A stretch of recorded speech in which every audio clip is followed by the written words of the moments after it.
Well, hey folks, Real Honesty with Drum Wrestling. These are 10 terrible things that Impact Wrestling did from 2004 to 2009. I did a list of the 10 great things that Impact Wrestling did from this era, 04 to 09, and that did pretty well, and I was always going to do the flip side, the bad side. It was a lot easier for me to come up with great things that they did as opposed to terrible things. I almost just did a top 5. And then I figured out some other things that they did that were stupid. And every company's done stupid shit. I'm not trying to say that Impact Wrestling, is the only one that's done stupid shit. WWE's done plenty of stupid shit. They've also been around longer. Impact's recovering and, going forward, and hopefully they can continue to move upwards, as it seems like creatively they're doing a lot better, and the matches are getting a lot better, and hopefully that continues to be the case. Hopefully everybody continues to support them. I'm not going to be able to watch Impact because my time's limited. Keeping up on New Japan, WWE is enough. But I can do these kind of countdowns where I look back at some times where I enjoyed Impact Wrestling and liked it more than WWE. Pay-per-views were better. Sure, not from top to bottom all the time, but they delivered. And their TV, outside of a couple of the bookers, were actually, the TV shows were actually a whole lot better. Also, it didn't hurt that they were 2 hours and it rushed by pretty quick. But let's go just into the countdown. And by the way, guys, thank you so much for supporting the channel. I really do appreciate it. Number 10, Suicide. It was a video game character that came from the Impact Wrestling video game that was played by about 50,000 people.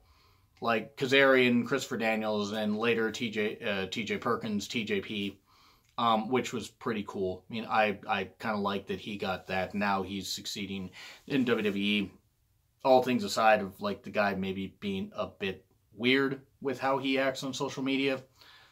Can't deny how good the guy is in the ring.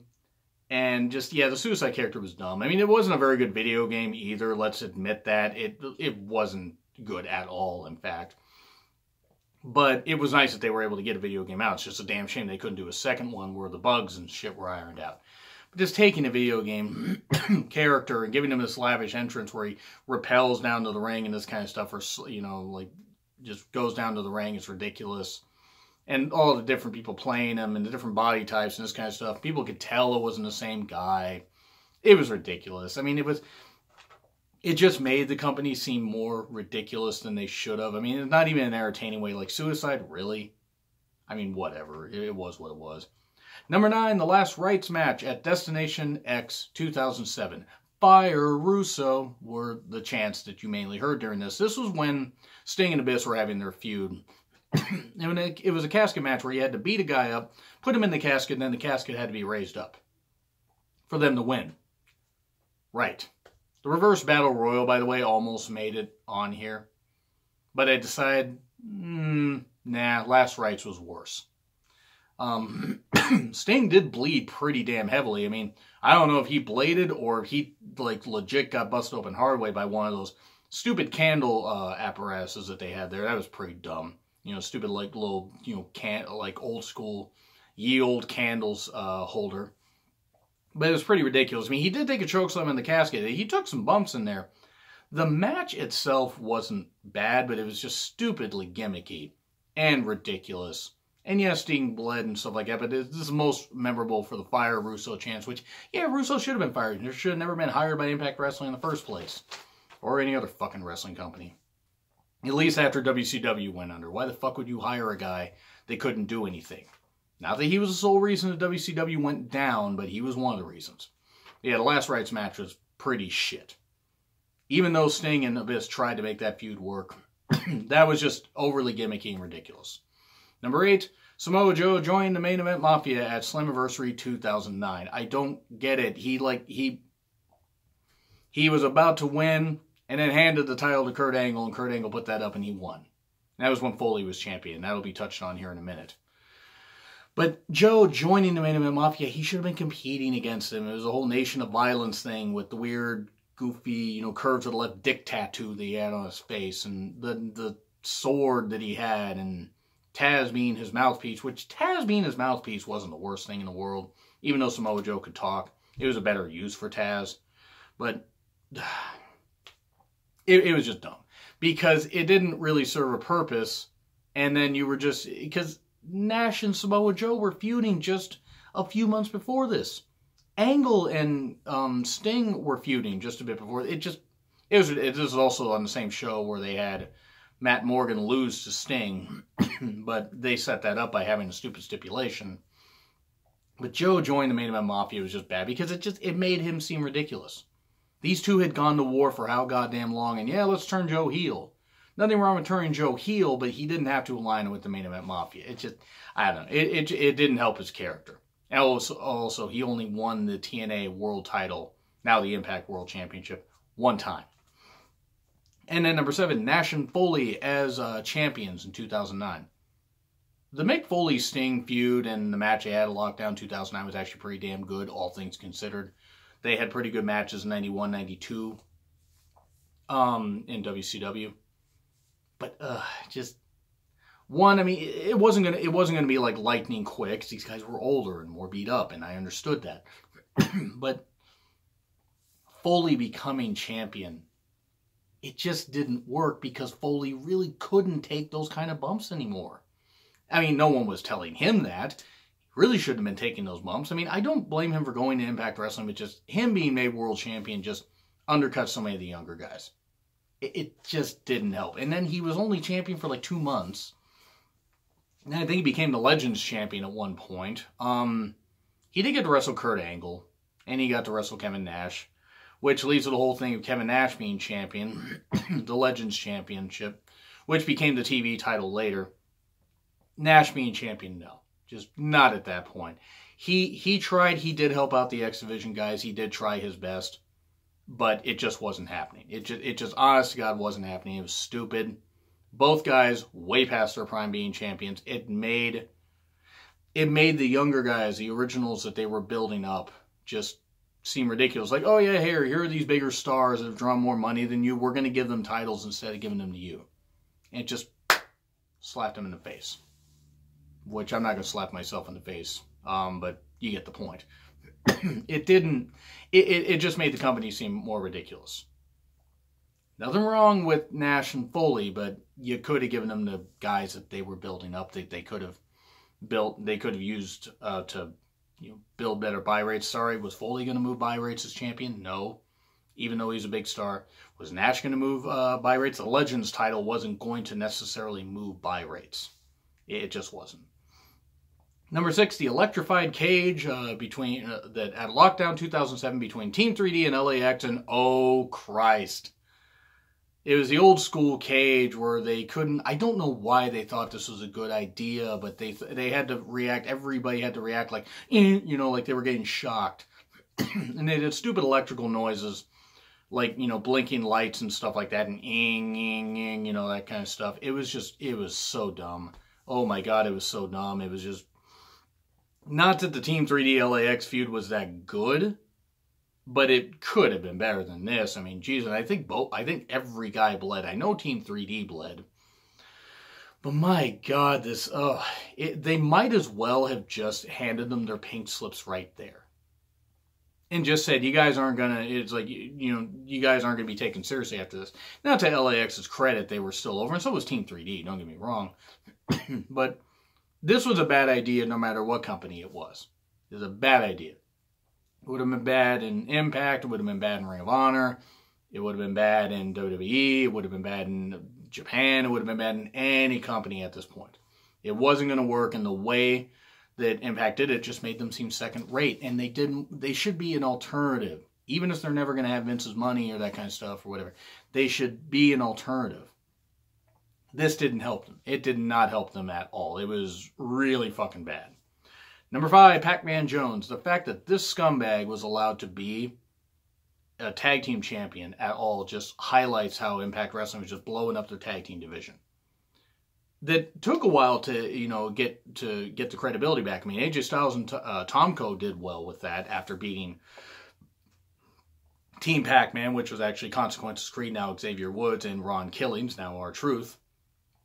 For the Tag Titles Bound for Glory 2007, it took until they lost the titles, like Styles and Tomko.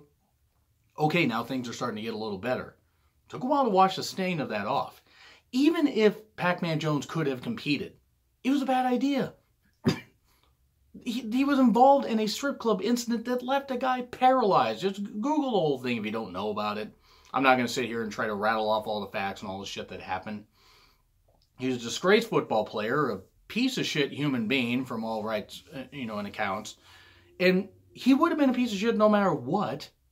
But the fact that he seemingly instigated this whole thing, it was ridiculous. And it did not need to happen. There was nothing wrong with involving former NFL players. They involved Frank Wycheck at one point, who I actually think was still competing in the NFL earlier on, like years before. And that worked. Because Frank Wycheck actually seemed to respect the business. I'm not saying Pac-Man Jones didn't, but he had a no-compete clause thing. No contact clause. So even though he was suspended for a year, he couldn't be touched. So he did the whole thing where he had to, run around and maybe he could pin somebody, but he couldn't be hit. He couldn't be clotheslined. He couldn't be, even though he probably should have been clotheslined for being a piece of shit human being, if I mentioned that. Him as a tag team champion is just fucking ridiculous. Absolutely fucking ridiculous. Pretty much embarrassing as far as I'm concerned. Number 4, waiting too long to give Samoa Joe the TNA title. The TNA title, not the Impact title. I did a show about this, which was worse. It was Punk's title reign versus Joe's title reign. I believe it was Title Reigns of Terror Part 3. Check that one out if you want. It's down further on the timeline. Because I don't think I'm going to have time to put that link up until later. But yeah, scroll down on my rants playlist and you'll see it. I go into more detail on that. They waited too long to give him the title, though. They should have not. It should have been a whole lot better than it was. And Joe's title reign should have also been a whole lot better than it was. I mean, they really screwed that up, which I fucking hated because he earned that shit. But yeah, they waited too long, and even though people were happy about it, there were also a lot of fans that were like, okay, well, now what? You didn't give him the title when you should have, and then really didn't give him the title when you should have, and now all of a sudden we're supposed to buy into it, and then within a couple months, no one was buying into it because, yeah, Joe retained his Slammiversary, but then had that feud with Booker T that went absolutely goddamn nowhere. And it's nothing against Booker T. It's just the feud with him and Samoa Joe did not work. And don't get me wrong, I'm going to reference somebody related to Booker T here in a bit. Well, not related to, but, associated with Booker T here pretty soon. They really should have used Samoa Joe better, and they really should have given him the title sooner than they did. Building up is fine. Oh, God, the way they did it just did not work. And number 3, oh boy, the Abyss Dr. Stevie feud. Look, this highlights right here why Vince Russo's a goddamn idiot. Cornette goes into it, and better than I could. But the whole thing about Dr. Stevie, it was Stevie Richards. And he gave Abyss a paralyzing drug where he could sense everything, but he couldn't move. And it was just so ridiculous. And then you had Dr. Stevie show up, and he was trying to stop Abyss from being too violent. It was ridiculous. And I love Stevie Richards. It's not knocking Stevie Richards. He did the best he could with that goddamn role. He actually did way better than I think a lot of people would have. It just did not work at all. It was terrible. It was fucking terrible. Made Abyss seem ridiculous. Made everybody seem ridiculous. It was terrible writing. Big shock. Vince Russo involved in terrible writing. It was fucking garbage. Made Abyss seem ridiculous. More ridiculous than they had already made him. They didn't unmask him for a while, whatever. I can get into the Joseph Park thing at some point. But Abyss is somebody where he was a one-time champion. That was back when they were still associated with the NWA. And he was only champion for 2 months. To me, he deserved to run with the Impact World title. And he didn't get it. And that's pretty fucking shameful. Because Abyss was a damn good monster. Yeah, he did the attack spots and the weapon spots a little too much when he actually could work and he really could move pretty well for a big guy. Should have been Impact World Champion again.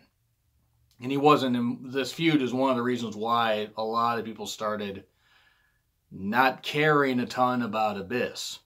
Now, yeah, he still got some cheers and stuff like that. And they revamped him by years later with having him with the Decay, which was a great, group. Him, Crazy Steve, and Rosemary. Rosemary in time. No, kidding. Rosemary's awesome. They did too much damage to Abyss for him to be taken seriously again. Which is a shame. Because Abyss is damn good. Still is. I don't think he's with Impact anymore, but he's still damn good. Number 2, Vince Russo. I'm going to be brief because I've ranted about Vince Russo before. Vince Russo is one of the worst goddamn things that happened to wrestling. Is he the worst thing? No, I'd still say Jim Herd was worse. Because Jim Herd, to me, did a lot more damage to WCW when it was at its hottest. When it was at a hot point. Even though George Scott had butchered that and that kind of stuff. Vince Russo didn't help WCW's decline. Halt WCW's decline. But he was not the sole cause of it. He was a cause of it. And then also his stuff in Impact. He didn't know what the fuck he was doing. He didn't. He didn't know what the fuck he was writing. He couldn't spell. He can't say anything without saying bro every 15 seconds. Bro. Yeah, I hate Vince Russo. I mean, and everybody with a reasonable working brain that's a wrestling fan should, because he's a piece of shit. He doesn't care about wrestling. He never did. And people are like, well, he helped save the Attitude Era, or he helped create the Attitude Era, and he helped save WWE. Vince McMahon, the smart Vince, the real Vince, by the way, Russo, it shouldn't even be allowed to have that name, because there are people named Vince in wrestling that actually did some good. Vince McMahon was able to take Russo's ideas and actually shape them and make them something that works. When he didn't have Vince's watchful eye in WCW or in Impact, a lot of the shit failed. And it shouldn't have. Now, there were a lot of talents working hard in spite of the fact that Russo existed. And it's not that Russo didn't have a place. Raven said it at one point that if they had Russo work with the mid card, it was one thing, but he couldn't work with the top. He couldn't work with the top talents. And Raven was in the wrestling business, and obviously I wasn't, and so I could take Raven at his word. But I've always just hated the fact that Vince Russo tries to take credit for so many damn things when he wasn't any good. He wasn't any good. He's still not. And I hope that Vince Russo's never allowed in wrestling again, because he shouldn't be, because he's not any fucking good at it. And number one, Jenna Maraska. I have ranted about Jenna Maraska plenty of goddamn times. This stupid reality show cunt is a fucking idiot. Just taking a quick break. Apologies, folks. My throat's fucking bothering me. Jenna Maraska's a fucking idiot. Jenna Maraska's a stupid fucking cunt that never belonged in goddamn wrestling. Ever. I mean, my God, she got paid more money than any fucking idiot ever deserved to get paid. Like, seriously, for a fucking reality show cunt, she got paid more than some of the women's wrestlers. You cannot tell me that's a fucking good thing. I cannot fucking believe that Jenna Maraska was allowed to be in wrestling. And by the way, and to embarrass women's wrestling when Impact, TNA, Impact, they were doing some great things with women's wrestling. And then they put Jenna Maraska out there. They put her with Charmel. And Charmel, bless her heart, tried her best, but couldn't do anything with her.